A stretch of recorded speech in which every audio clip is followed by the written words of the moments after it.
गांव के बाहर नीम के पेड़ों और झाड़ियों के बीच एक पुरानी हवेली खड़ी थी। ऐसी हवेली जो दिन में भी उदास लगती थी और रात होते ही मानो सांस लेने लगती हो। लोग उसे देखकर रास्ता बदल लेते थे। बच्चे उसके पास खेसते हुए भी काम जाते थे और बूढ़े उसका नाम लेते ही अस्तगफार पढ़ने लगते थे। कहा जाता था कि रातों में वहां दिए अपने आप जल उठते हैं। कहा जाता था कि वहां कुछ है जो इंसान नहीं है। उसी हवेली में काम करने वाला लड़का हारिस इस कहानी का केंद्र था। हारिस की उम्र 22 साल थी। पिता बहुत पहले गुजर चुके थे। माँ एक झोपड़ी में बिस्तर से लगी रहती थी और इस दुनिया में अगर किसी ने हारिस की हालत देखी थी तो वह सिर्फ भगवान था। गांव वाले उसे जानते थे मगर पहचानते नहीं थे। सबकी नजर में वो बस एक गरीब लड़का था जो किस्मत से हार मानकर जिंदगी का बोझ उठाए फिर रहा था। हारिस ने कभी शिकायत नहीं की थी। सुबह सुबह उठना, माँ के लिए पानी भरना, 2 सूखी रोटियां खाना और फिर हवेली की ओर निकल जाना, यही उसकी जिंदगी थी। हवेली का मालिक शहर में रहता था। वह बस इसीलिए किसी को वहां रखता था ताकि हवेली पूरी तरह वीरान ना हो जाए।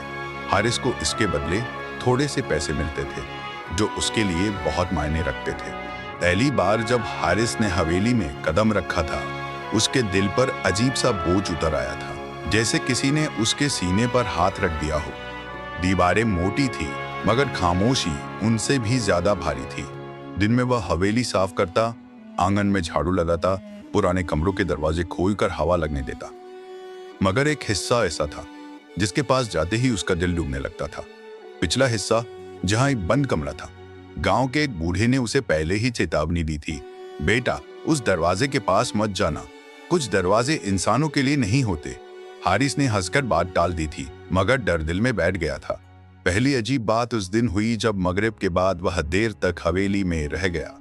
आसमान पर बादल छा चुके थे, हवा में नमी थी और परिंदे बेचैन थे। हारिस ने आंगन में आखिरी बार झाड़ू लगाई और लौटने ही वाला था कि उसे लगा जैसे किसी ने उसका नाम लिया हो। हारिस वह चौंक गया, पीछे मुड़कर देखा, वहां कोई नहीं था। दिल जोर जोर से धड़कने लगा। उसने खुद को समझाया कि यह सिर्फ वहम है, मगर फिर आवाज आई, इस बार और करीब। हारिस डर मत। यह आवाज किसी आदमी की नहीं थी मगर किसी आम औरत की भी नहीं। इसमें ऐसी नरमी थी जो दिल को छू ले और ऐसी गहराई जो रूह को हिला दे। हारिस के पांव जमीन में गड़ गए। कौन है? उसकी आवाज कांप गई। फिर अचानक पिछले हिस्से से हल्की सी रोशनी उभरी, ना नीली ना हरी, बस एक ऐसी रोशनी जो आंखों से ज्यादा दिल को दिखाई देती थी।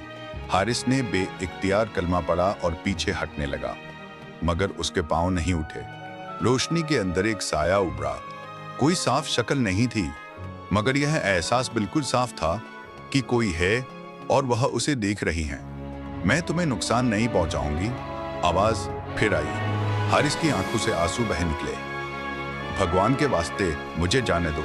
एक पल के लिए रोशनी थम गई, फिर धीरे धीरे मध्यम हो गई। अगले ही पल हवेली फिर वैसी ही हो गई जैसी हमेशा रहती थी, वीरान, खामोश, बेजान। हारिस भागता हुआ बाहर निकला। सांस टूट रही थी, दिल सीने से बाहर आने को था।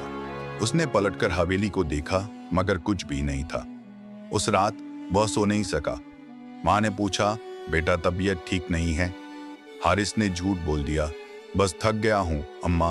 मगर दिल जानता था कि वह थका नहीं था, हिला हुआ था। अगले दिन उसने हवेली न जाने का फैसला किया मगर पेट की भूख और माँ की दवा ने उसे मजबूर कर दिया। दिन में सब कुछ सामान्य था, ना कोई रोशनी ना कोई आवाज। हारिस ने खुद को यकीन दिलाया कि सब वहम था, मगर शाम होते ही जैसे सूरज ने हवेली से कोई वादा तोड़ दिया हो, माहौल बदलने लगा। इस बार कोई आवाज नहीं आई, बस एक एहसास था जैसे कोई उसे देख रहा हो। अगर तुम हो तो सामने आ जाओ, हारिस ने हिम्मत करके कहा। हवा थम गई, फिर वही रोशनी। इस बार वह और करीब थी और इस बार हारिस ने उसे साफ देखा। वह कोई आम शक्ल नहीं थी मगर डरावनी भी नहीं थी। एक वजूद था, रोशनी में लिपटा हुआ, आंखों में सदियों की उदासी और चेहरे पर ऐसी खामोशी जैसे बहुत कुछ कह चुकी हो। मेरा नाम रूहा है, उसने कहा। मैं इस हवेली से बंदी हुई हूँ। हारिस का दिल बैठ गया। तुम जिन हो? रूहा ने नजरें चुका ली। मैं वही हूँ जिसे इंसान जिनजादी कहते हैं। वह लम्हा जब हारिस की जिंदगी हमेशा के लिए बदल गई वहीं ठहर गया, क्योंकि डर के बावजूद हारिस ने एक सवाल पूछ लिया था, तुम मुझे ही क्यों दिखाई देती हो? और रूहा ने धीरे से जवाब दिया, क्योंकि तुम अकेले हो, बिल्कुल मेरी तरह। यही वह पल था जहां से हारिस की तकदीर का दरवाजा खुला, और उसी दरवाजे के बंद होते ही जहां रूहा की आंखों में पहली बार एक ऐसा सवाल उभरा जो मोहब्बत और तबाही दोनों की बुनियाद बनने वाला था। रूहा की आंखों में उभरता हुआ वह सवाल अभी हवा में लटका ही था कि हारिस ने महसूस किया जैसे हवेली की दीवारें सांस लेने लगी हो। वह पल कोई आम पल नहीं था। वह पल था जब इंसान का दिल अपने डर से एक कदम आगे बढ़ता है और तकदीर पीछे से आकर उसे थाम लेती है। क्योंकि तुम अकेले हो। रूहा के ये शब्द अभी पूरी तरह हारिस के भीतर उतरे भी नहीं थे कि उसके सीने में अजीब सी जलन और ठंडक एक साथ फैल गई। उसकी अक्ल चीख रही थी कि यह नामुमकिन है, यह खतरनाक है, यह गुनाह हो सकता है। मगर दिल पहली बार किसी ऐसे वजूद को महसूस कर रहा था जो उसकी खामोशियों को समझता था। अकेला। हारिस की आवाज भारी हो गई। तुम्हें क्या मालूम अकेला होना क्या होता है? रूहा ने पहली बार पूरी तरह उसकी तरफ देखा। उसकी नजर में ना कोई घमंड था, ना ताकत का दिखावा, बस सदियों की थकान थी। मुझे मालूम है, वह धीमे से बोली। मैंने सदियों को तन्हाई में गुजरते देखा है। मैंने इंसानों को हंसते, रोते, मरते देखा है, मगर खुद कभी किसी के करीब नहीं आ सकी। मैं बस एक आम इंसान हूँ। रूहा के होंठों पर हल्की सी उदास मुस्कान आ गई। और मैं बस एक कैद हूँ। उसने कहा, एक वादे की, एक गुनाह की, एक ऐसी दुआ की जो कबूल नहीं हुई। ये शब्द हारिस पर बहुत भारी पड़े। क्या मतलब? तुम यहाँ क्यों कैद हो? हवेली के आंगन में हल्की सी हवा चली। पेड़ों के पत्ते कांपने लगे, जैसे ये दीवारें भी इस कहानी को सुनने से डरती हों। रूहा ने आंखें बंद कर ली। मुझे इस हवेली के मालिक खानदान की हिफाजत के लिए बुलाया गया था। इंसानों की लालच ने मुझे बांध दिया। उन्होंने मुझसे वादा किया और फिर तोड़ दिया। हारिस ने दिल ही दिल में इस्तग़फ़ार पढ़ा। तो तुम आजाद क्यों नहीं हो जाती? और वह दुआ किसी इंसान के दिल से आनी चाहिए। खामोशी छा गई। हारिस ने पहली बार महसूस किया कि यह कहानी किसी डरावनी मखलूक की नहीं, बल्कि एक धोखा खाए हुए वजूद की है। अगले कई दिनों तक हारिस की दिनचर्या बदल गई। दिन में वह हवेली में काम करता, मगर अब शाम होते ही भागता नहीं था। वह जानबूझकर रुक जाता। पहले डरता था, फिर उलझता था और धीरे धीरे बातें करने लगा। वह अपनी माँ के बारे में बताता। वह रातों को दर्द से कराती है, मगर मेरे सामने कभी शिकायत नहीं करती। रूहा खामोशी से सुनती। इंसानों में सहन शक्ति बहुत होती है। वह कहती, शायद इसीलिए अल्लाह तुम्हें इतना करीब लगता है। कभी वह गांव के बच्चों की बातें करता। वे मुझे देखकर हंसते हैं, कहते हैं यह लड़का भूतों की हवेली में रहता है। रूहा की आंखों में अजीब सी चमक आ जाती। अगर उन्हें मालूम हो कि असली भूत कौन है। वह हल्की आवाज में कहती। इन्हीं दिनों हारिस के साथ अजीब घटनाएं होने लगी। वह रात को सोता तो ख्वाब में वही हवेली देखता, मगर अब वह डरावनी नहीं लगती थी। कभी कभी उसे लगता कोई उसके सिरहाने बैठा है। कभी पानी अपने आप उसके करीब आ जाता। कभी उसकी माँ की तबीयत अचानक बेहतर हो जाती। गांव वालों ने नोटिस करना शुरू कर दिया। हारिस के चेहरे पर नूर आ गया है। एक औरत ने कहा, या फिर किसी बला का साया है। किसी ने डरते हुए जवाब दिया। एक रात मस्जिद के इमाम ने उसे रोक लिया। बेटा, सुना है तुम हवेली में अकेले रहते हो? हारिस ने नजरें झुका ली। जी, मजबूरी है। इमाम साहब की आवाज गंभीर हो गई। हर जगह इंसान के लिए नहीं होती। अगर दिल घबराए तो फौरन निकल आना।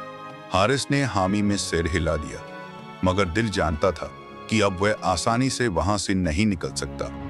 उस रात रूहा कुछ अलग थी। हारिस, उसने कहा, अब तुम डरते नहीं हो? हारिस ने देर तक सोचा। डरता हूं, मगर तुमसे नहीं, अपने दिल से डरता हूं। यह सुनते ही रूहा पीछे हट गई। रोशनी हल्की सी कांपने लगी। यह खतरनाक है, उसने कहा। इंसान और हमारे बीच हदें होती हैं। हारिस की आंखों में नमी आ गई। मैंने हदें नहीं बनाई हैं, मैंने तो बस सच कहा है। रूहा चुप हो गई। पहली बार वह कुछ कहने से कासिर थी। उसी रात हवेली में एक नया एहसास उतरा, खतरे का। दूर कहीं अंधेरी रात में किसी ने इस हवेली का नाम लिया। कोई पुराना बंधन हिलने लगा, कोई ताकत जागने लगी। रूहा ने चौंक कर आसमान की तरफ देखा। वे जाग गए हैं, उसने धीमे से कहा। हारिस घबरा गया। कौन? अचानक हवेली की दीवारों पर साए दौड़ने लगे। हवा तेज हो गई, दरवाजे अपने आप बंद होने लगे। हारिस बे इख्तियार रूहा की तरफ बढ़ा। अगर तुम्हें कुछ हुआ तो रूहा चिल्ला उठी। नहीं, पीछे रहो।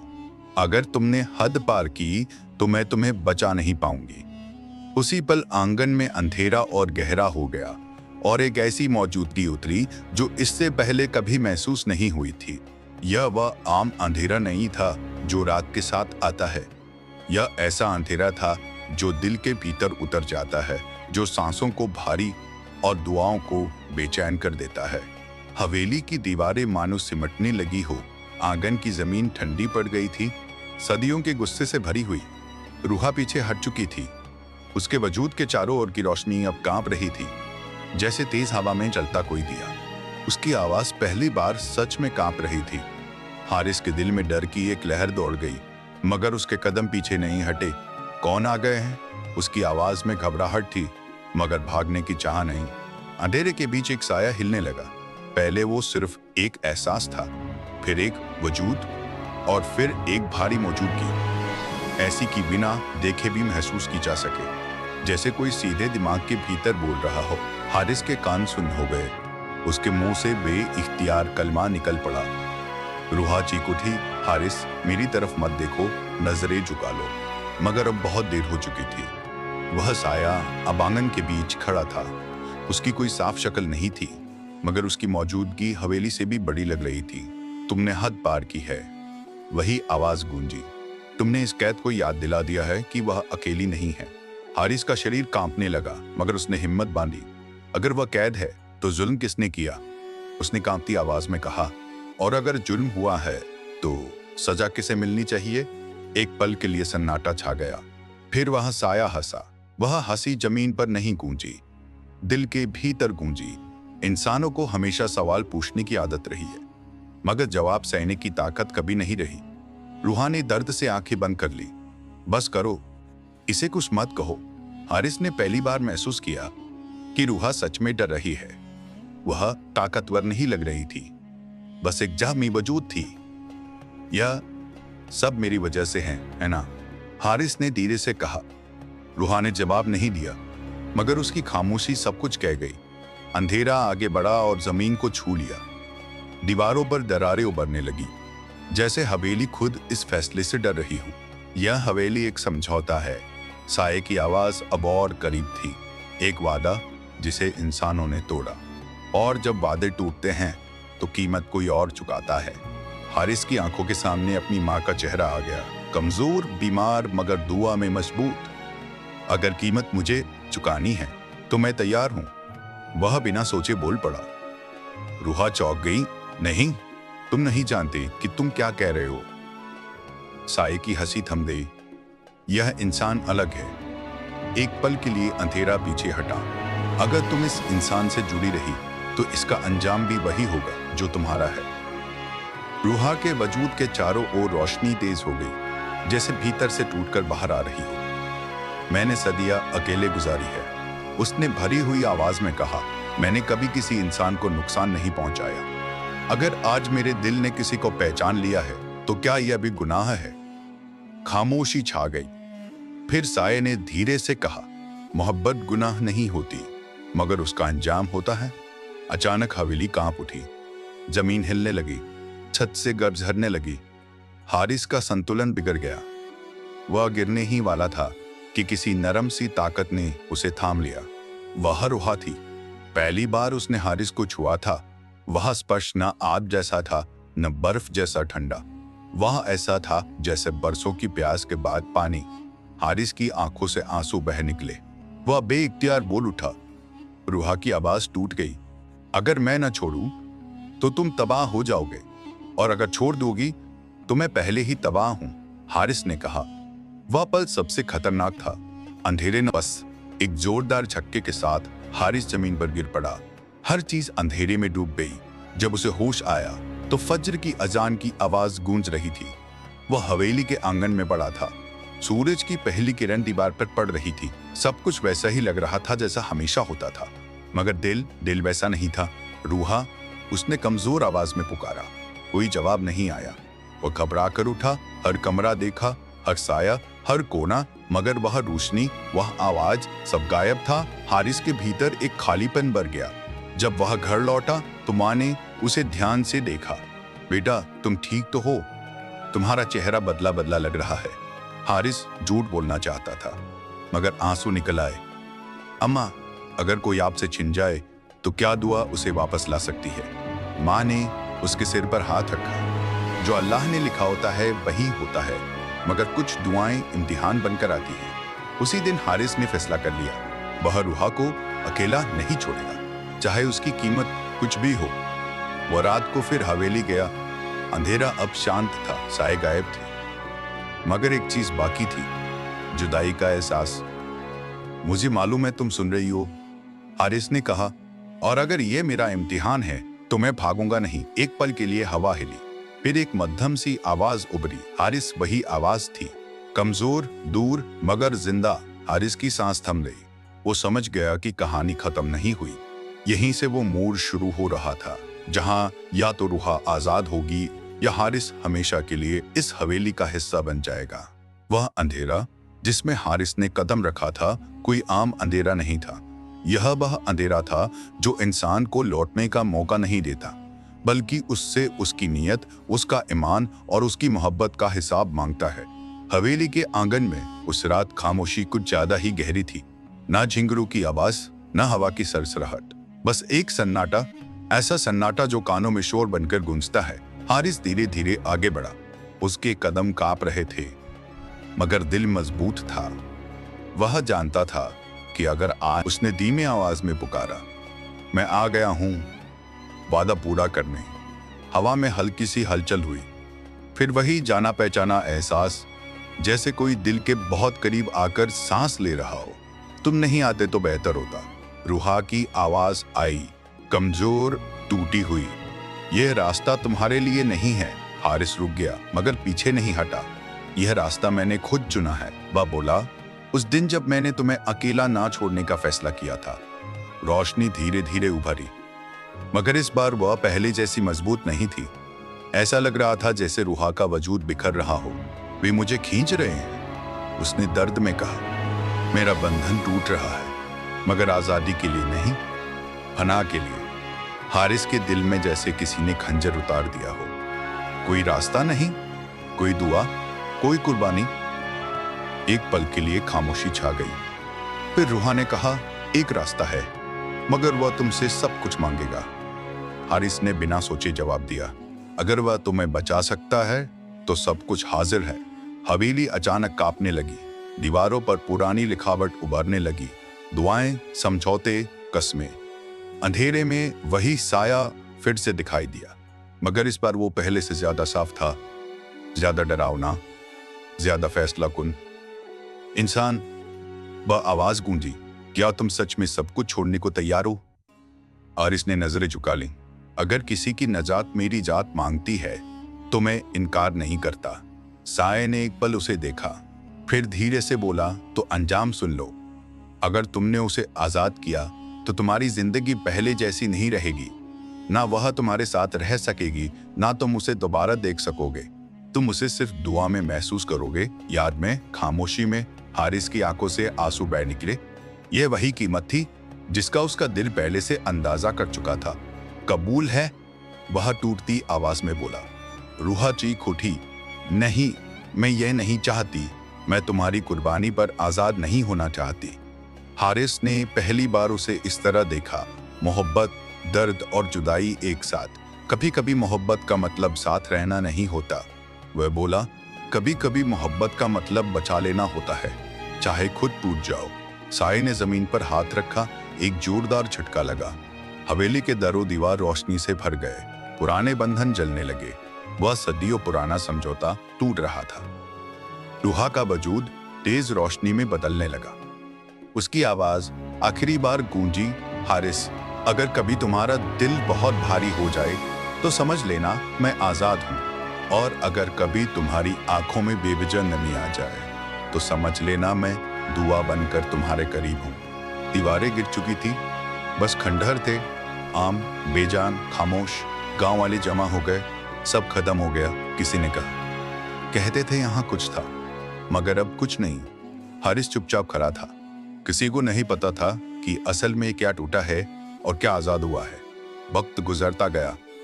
हारिस ने हवेली का काम छोड़ दिया। माँ की तबीयत धीरे धीरे बेहतर हो गई। उसने मजदूरी शुरू की, शहर भी गया, वापस भी आया।